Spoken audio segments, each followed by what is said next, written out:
No down payment? No problem. The California Housing Finance Agency has got you. They're going to give you up to 20% down towards a down payment on your first home with a small asterisk because the program is called the Dream for All Shared Appreciation Loan Program. So they do want a piece of that appreciation when the time comes due. When is that time? So we'll talk about that in this program. We'll talk about credit requirements, debt to income ratio requirements, who's eligible. We'll talk about where you can buy property and pretty much everything you've ever wanted to know about this program. So how about we get to it? Welcome back to House Rich, the first time home buy show where we help millennials figure out how in the world do I buy my first home. Today we're talking the CalHFA Shared Appreciation Loan Program. So let's jump right into it. So yes, they will help you with up to 20% down towards your down payment. And it also covers the down payment and closing costs if needed. So you can also stack this with other down payment assistance programs. However, the CalHFA program has to be in second lien position. What does that mean? So your primary mortgage is in first lien position. The down payment assistance is in second lien position behind that. So if there's other down payment assistance programs, they have to go behind the CalFHA program. So third, fourth, or fifth. Why is this important? Because other down payment assistance programs may have the same requirement saying that, hey, we need to be in second lien position. So before you run out there and think, oh, I'm going to get all this down payment assistance, make sure that those can be in third lien position or further back. Now, what locations are eligible? The state of California, they're all eligible. Now, you do have to use a CalHFA approved lender, and this honestly is no different than most down payment assistance programs because those programs want to know that the lender knows what they're doing. So the lender has to get certified to use the program, but there's a nice list of all the lenders they have available for the program. You can use any realtor that you want though. So I'm not in Cali, but if you're looking for a qualified realtor, I have a national network and I can provide you a very, very good realtor in the California area. So just let me know. Now, no shocker, you must be a first-time home buyer in order to be eligible for this program. Now, I'm just going to read you their definition of a first-time home buyer because depending on what type of loan program, there's actually different definition of who a first-time home buyer is. So to qualify for the shared appreciation loan, all borrowers, including co-borrowers, must reside in the home and meet the definition of a first-time home buyer. A first-time home buyer is defined as a borrower who has not had an ownership interest in any principal residence or reside in a home owned by a spouse during the last 3 years.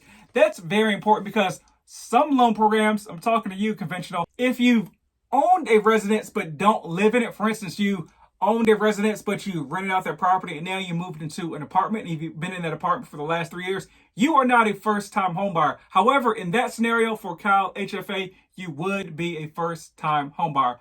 Also, you have to be a U.S. citizen or a qualified alien defined by 8 United States Code 1641. So feel free to look it up if you fall under that qualified alien criteria, or at least think you do. Now let's talk about what type of properties are eligible. Single family, 1-unit residence. It specifically says multiple accessory units are not permitted. So sorry to the house hacking community there. They do have condos and manufactured homes are eligible for the program. Here's how the shared appreciation works. If your income is over the 80% AMI for that local area, you have to pay back the appreciation on a dollar per dollar basis. If you are basically under that number, you pay it back on a 0.75% basis. I'll show you a scenario in a second, but here are the actual income limits for that area. So as you can see, they're pretty high. I mean, it is California. The lowest number I can see per a quick glance is $159,000, but it goes all the way up to $300,000 in some areas. Let's break down the scenario where you have above the 80% AMI for your area. So they've laid out a scenario for us. You are buying a $500,000 home and you're getting help with 20% towards the down payment. So that comes out to $100K. That is the second lien we talked about previously on the property.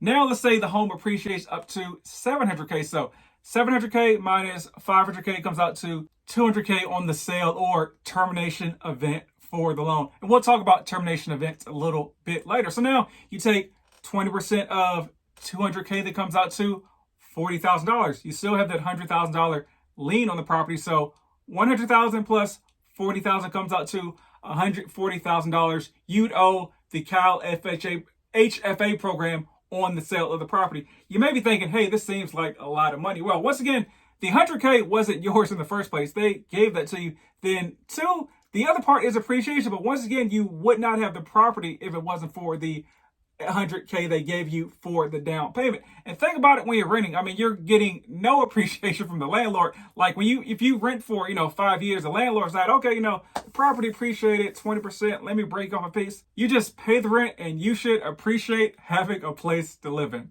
Now, scenario 2, you're under that 80% AMI. So $400,000 home, 20% down payment is $80K. That's the second lien. Now the property appreciates up to $600K. So once again, $200K in equity. So 20% of that is $40K. But in this scenario, it's not 1-to-1. Remember, it's 0.75 to 1. So you take that $40K to multiply it by 0.75, and it comes out to $30K plus the original lien on the property that you owe, which totals $110,000.